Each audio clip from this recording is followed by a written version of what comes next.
பொதுவாக பார்த்தீங்கன்னா நமக்கு வரக்கூடிய கவலைகள் பிரச்சனைகள் எல்லாமே பணத்திலிருந்து தாங்க தொடங்குது.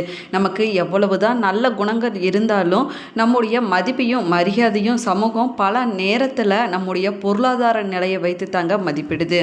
சமீப காலமாக பிரபலமான வழிபாட்டு முறையாக இருக்கக்கூடியது வெற்றிலை தீப வழிபாடு தாங்க.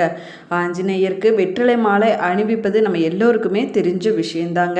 ஆனால் வெற்றிலை தீபத்தை எதற்காக நம்ம ஏற்ற வேணும், எப்படி ஏற்ற வேணும், எந்த நேரத்தில் ஏற்றோம்னா நமக்கு முழு பலனும் கிடைக்கும் என்பதை பற்றி தான் இந்த பதிவில் நம்ம விரிவாக பார்க்க போகிறோம். வீடியோவை ஸ்கிப் பண்ணாமல் முழுசாக பாருங்கள். நம்ம சேனலை இப்போ தான் ஃபர்ஸ்ட் டைம் பார்க்குறீங்க அப்படின்னா நம்ம சேனலை சப்ஸ்கிரைப் பண்ணலன்னா சப்ஸ்கிரைப் பண்ணிக்கோங்க.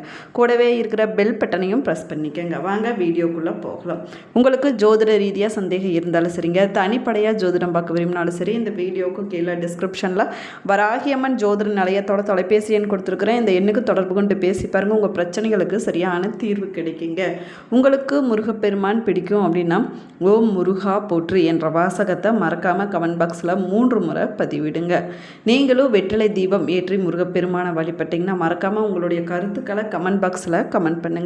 வாங்க வீடியோக்குள்ளே போகலாம். நீங்களும் வெற்றிலை தீபம் ஏற்றக்கூடியவங்களா அப்படின்னு இருந்தீங்கன்னா வெற்றிலை தீபம் ஏற்றுவதற்கு சரியான முறை என்ன அப்படின்னு தெரிஞ்சுக்கங்க.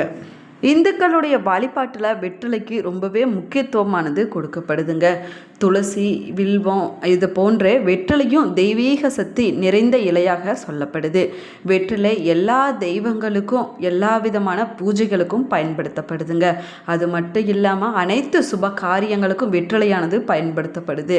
இது வெற்றிலை தரக்கூடிய இலை என்பதனால இதற்கு வெற்றிலை என்று பெயர் வந்ததாகவும் சொல்லப்படுதுங்க. நம்முடைய வாழ்க்கையில் எல்லா காரியங்களுமே வெற்றி கிடைக்க செவ்வாய்க்கிழமை நாளில் நம்ம இந்த குறிப்பிட்ட நேரத்தில் வெற்றிலை தீபம் ஏற்றி வழிபடுவது ரொம்பவே சக்தி வாய்ந்த வழிபாடாகவும் சொல்லப்பட்டிருக்குது. அதுலேயும் குறிப்பாக பார்த்தீங்கன்னா முருகப்பெருமானுக்கு உரிய சஷ்டி, கிருத்திகை, செவ்வாய்க்கிழமை இல்லைன்னா ஏதாவது ஒரு வேண்டுதலை நீங்கள் முன் வச்சு ஒரு குறிப்பிட்ட எண்ணிக்கையிலான நாட்கள் இல்லைன்னா வாரங்களில் இந்த வெற்றிலை தீபத்தை ஏற்றி உங்களுடைய வேண்டுதலை முன் வச்சு முருகப்பெருமானிடம் வேண்டிக்கிட்டிங்கன்னா நிச்சயமாக உங்களுடைய வேண்டுதலானது நிறைவேறும் அப்படின்னு சொல்லப்படுதுங்க. நம்ம முருகப்பெருமானுக்கு எந்த முறையில் வெற்றிலை தீபம் ஏற்றணும்னா நமக்கு என்ன மாதிரியான பலன் கிடைக்கும் அப்படின்னு பார்க்கலாம் வாங்க. வெற்றிலை தீபம் ஏற்றுவதற்கு சரியான முறை என்ன அப்படின்னு பார்க்கலாம் வாங்க. சுத்தமான வெற்றிலைகளை 6 நீங்கள் எடுத்துக்க வேணும். கிழிஞ்சலோ ஓட்ட ஒடிசலோ இருக்கக்கூடாதுங்க. அதே போல் மஞ்சள் குங்குமத்தை நீங்கள் எடுத்துக்க வேணும். 6 புதிய அகல் விளக்கை நீங்கள் வாங்கிக்க வேணும். சுத்தமான பசுனை இல்லைன்னா திரிகள் போன்றவற்றை 6 பொருட்களாக நீங்கள் எடுத்துக்க வேணும். வெற்றிலை இருக்கக்கூடிய காம்புகளை நீங்கள் எடுத்துட்டு அதில் மஞ்சள் குங்குமம் தொட்டு வைக்க வேணுங்க. அதற்கு பிறகு இந்த 6 அகல் விளக்குகளை நெய் திரி போட்டு நீங்கள் விட்டு விட வேணும். ஒரு சின்ன தட்டில் இந்த 6 வெற்றிலைகளையும் விசிறி போல் நீங்கள் பரப்பி வைக்க வேணும். ஒவ்வொரு வெற்றிலையின் மீது ஒவ்வொரு அகல் விளக்கை வச்சு ஒவ்வொரு விளக்குக்கு தனித்தனியாக நீங்கள் பூக்கள் வச்சு வழிபட வேணுங்க. நீங்கள் வழிபடும்போது ஓம் சரவண பவா என்ற மந்திரத்தை நீங்கள் 108 முறை சொல்ல வேணும். இல்லைன்னா குறைஞ்சபட்சம் 9 முறையாவது சொல்லி நீங்கள் முருகப்பெருமானை வழிபட வேணும். இந்த விளக்கை குறைஞ்சபட்சம் 1 மணி நேரமாவது எரியும்படி நீங்கள் பார்த்து கொள்ள வேணும். இந்த விளக்கு தானாக குளிரும் வரைக்கும் நீங்கள் விட்டுவிட வேணுங்க. அதே போல் நமக்காக குளிர வைக்கக்கூடாது.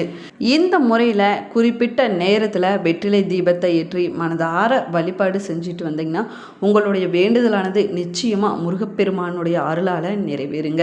நீங்கள் செய்யக்கூடிய முயற்சிகள் அனைத்திலுமே வெற்றி கிடைக்கும் அப்படின்னும் சொல்லப்படுது. இந்த வெற்றிலை தீபத்தை ஏற்றுவதனால என்ன மாதிரியான பலன்கள் கிடைக்கும் அப்படின்னு பார்த்தோம்னா வெற்றிலை தீபத்தை நம்முடைய வீட்டிலையோ இல்லைன்னா கோவில்லையோ ஏற்றி வழிபடலாங்க.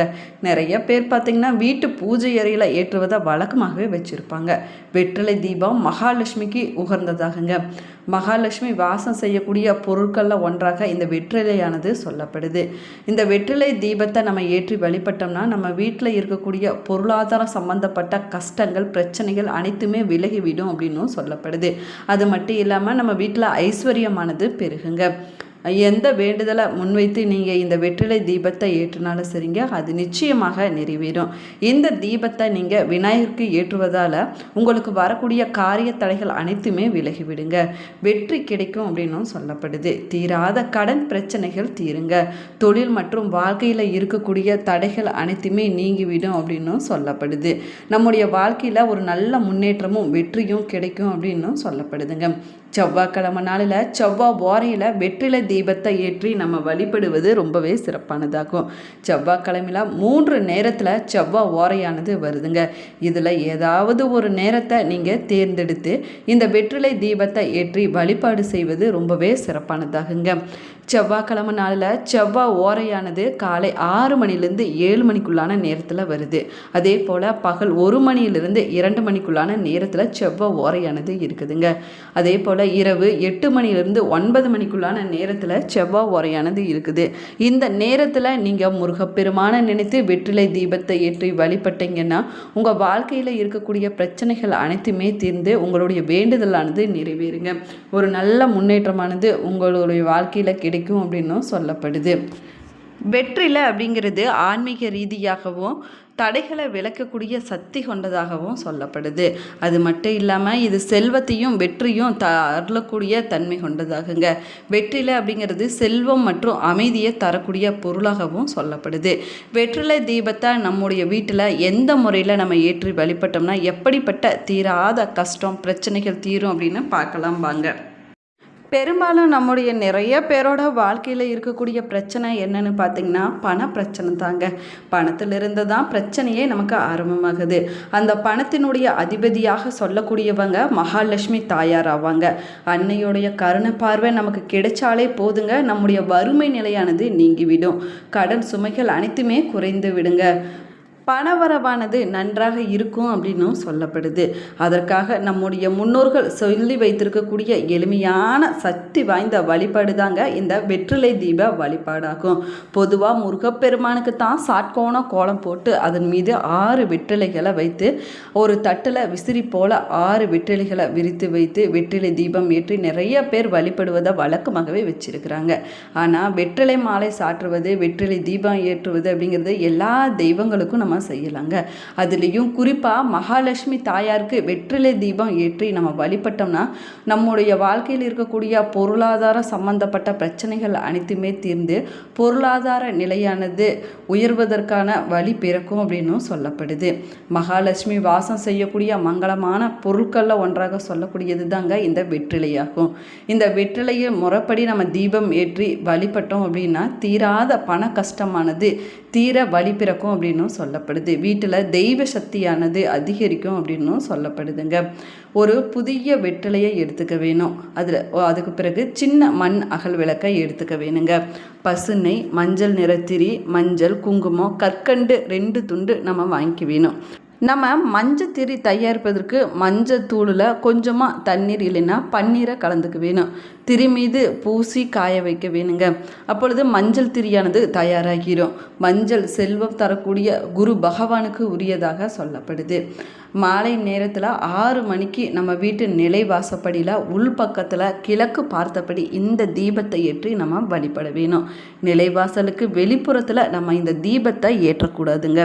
ஒரு தட்டில் வெற்றிலையை நம்ம கழுவி நல்லா சுத்தமாக கழுவி எடுத்துக்க வேணும். அதில் மஞ்சள் குங்குமம் பொட்டு வைக்க வேணுங்க. வெற்றிலைக்கு மேலே அகல் விளக்க வைத்து பசுனை மஞ்சள் திரி போட்டு நீங்கள் தீபம் ஏற்ற வேணும். வெற்றிலைக்கு மேலே மகாலட்சுமிக்கு நெய்வேத்தியமாக 2 கற்கண்டுகளை நீங்கள் வைக்க வேணும். தீபத்துக்கு முன்னாடி நீங்கள் உட்கார்ந்து திருவிளக்கு மந்திரம் தெரிஞ்சிச்சுன்னா இந்த மந்திரத்தை நீங்கள் சொல்லலாங்க. இல்லை எனக்கு தெரியாது அப்படின்னு சொல்லக்கூடியவங்க மகாலட்சுமி தாயே வருக வருக அப்படின்னு 27 முறை மனம் உருகி சொல்லி உங்களுடைய வழிபாட்டை நீங்கள் நிறைவு செய்ய வேணும்.